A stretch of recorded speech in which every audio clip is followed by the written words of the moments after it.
blessings will overflow. Alam niyo guys, sa totoong buhay, okay mga You have to mingle and get along with successful Hindi mali yung people. negosyo, mali ka lang na may-ari doon sa negosyo mo kasi complacent ka.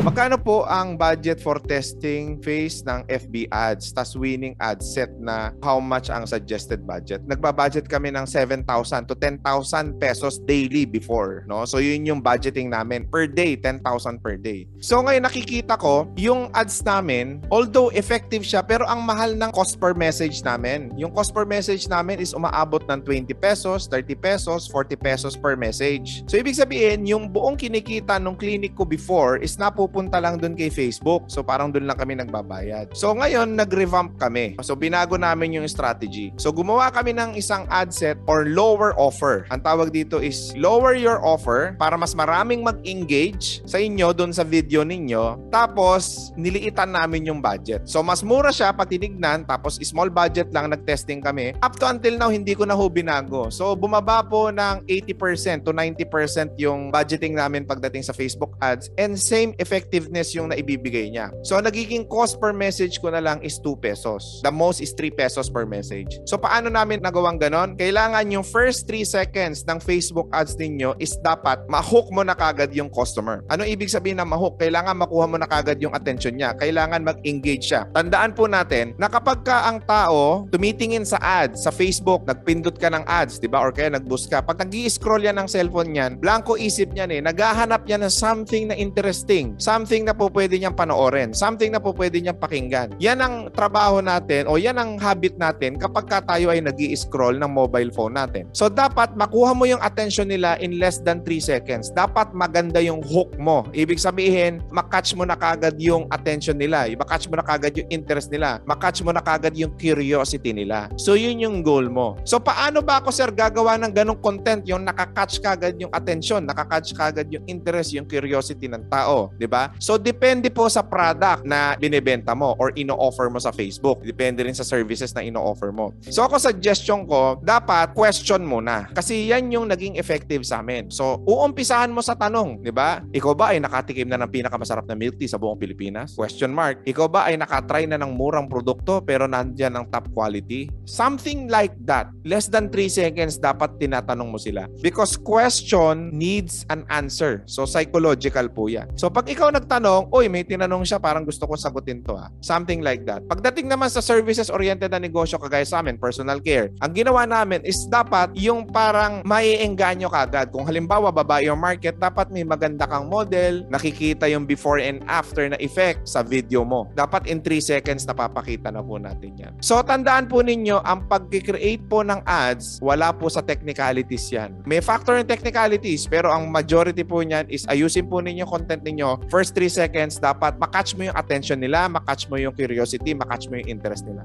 So from there, explore po kayo, di ba? And experiment. Sa Facebook ads po, kailangan po ninyo ng testing. Hindi ho po pwedeng gagawa ka ng isang ads tapos ang perception mo na kagad is ito na yung magiging effective. Minsan, kung ano yung hindi mo inaakalang effective, yun pa yung magiging effective. Kaya, lagi po ninyong tatandaan, kailangan po ninyo mag-test. Test, no? And then eventually, this is coming from my own experience. Eventually, kagaya na nangyayari sa RDR Business Solution. Siguro, eto na siguro yung pinaka-effective, no? Zero ad spend at tumaas pa ng 400% yung effectivity nung ginagawa namin. Hindi ka nagagastos sa Facebook. Ikaw pa ang binabayaran ni Facebook tapos napopromote mo pa yung negosyo mo ng sagad. I mean talagang sagad. That's how you do an effective ads, no?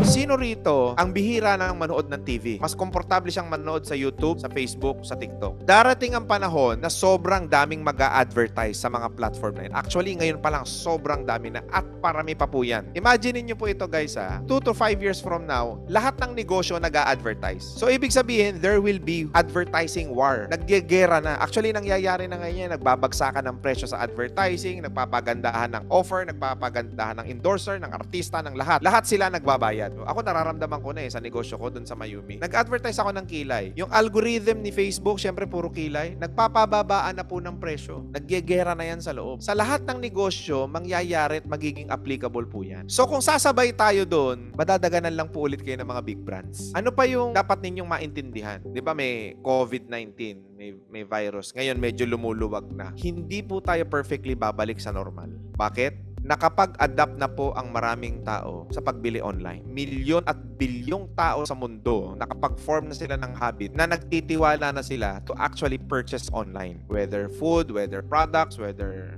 through marketplaces and all. Sobrang bilis na advancement ng technology sa susunod na 3 hanggang 5 taon. Ano po ang gusto kong maintindihan ninyo? Kung gusto natin ma-survive yung negosyo natin, lahat po tayo kailangan maging content creator tayo. Bakit? Kung ngayon mo pag-aaralan maging content creator, kaya mo nang kausapin yung mga target customer mo na parang actual. Kaya mo na magbenta sa kanila ng parang actual. So dahil pinopromote niya, organically, napopromote mo yung negosyo mo, mas maraming nakakakita nung offer mo. Dahil mas maraming nakakakita nung offer mo, technically parang nga siyang naka-ads. Kumbaga people will be aware kung sino ka, kung ano yung ginagawa mo. So may brand awareness kagad instantly. Balang araw ang branding po, page na. Yung tao na yung brand. Hindi na yung produkto, hindi na yung negosyo mo. Yung tao na yung sinusundan. Yung tao na yung pinaniniwalaan. Yung tao na yung nabebenta. At kung ano ang ginagawa nitong tao na to, sinusundan ng maraming tao at binibili nila yung konsepto at negosyo. Ano ba yung mga attributes, no? Yung mga characteristic para maging content creator tayo? Number 1, kailangan confident tayo. Hindi naman kumpiyansa is lagi ipapakita mo yung sarili mo, ibibideo mo yung sarili mo, hindi. Confident kayo, meaning to say, confident ka magsalita, confident kang i-present yung produkto mo, yung negosyo mo, yung pagkain mo, yung damit mo. Ngayon ang pinaka-perfect na timing na kailangan ilabas mo yung negosyo mo sa social media, ipakita mo talaga. Second, invest on tools. Kailangan dito, kapag may ginawa tayo, dapat we are aiming for excellence. Hindi lang yung basta may natapos lang. Mag-effort ka, nagandahan mo naman yung picture. Yung iba kasi basta pinicturean, take picture, my day, yun na yun. Magkano lang ang ring light? 1,000 pesos, magandang klase na ho na ring light. Kung gagawin na lang din natin, gandahan na natin. Number 3, aim for excellence. Nothing beats a happy client. Ibig sabihin, pag may customer tayo, nakita natin reaction nila, tanungin natin sila, kamusta yung experience mo sa services namin? Kamusta yung pagkain na tinikman nyo? Bukod dun sa happy clients natin, i-showcase nyo po yung aesthetics ng establishment ninyo. Now is the perfect timing to be a content creator. Thank you so much at nakasama namin kayo hanggang sa parte na to. Sana ay marami kayong natutunan, napulot, na pwede nating magamit sa pagninegosyo at sa buhay natin. Please like, follow, and subscribe for more videos. Follow lang po kayo sa RDR Business Solutions sa Facebook, sa TikTok, and sa YouTube. Para sa mga free trainings and workshop, please kindly join our exclusive community. Doon po ay nagkakanda kami ng libreng workshops and seminar para mapanood nyo po yung buong series na mga videos na kinakrap po namin na siya naman po namin ina-upload sa aming Facebook and YouTube. So ginagawa po namin yan ng live doon sa aming exclusive community. So kung hindi pa po kayo nakakapag-join, please join to that page. Maraming salamat.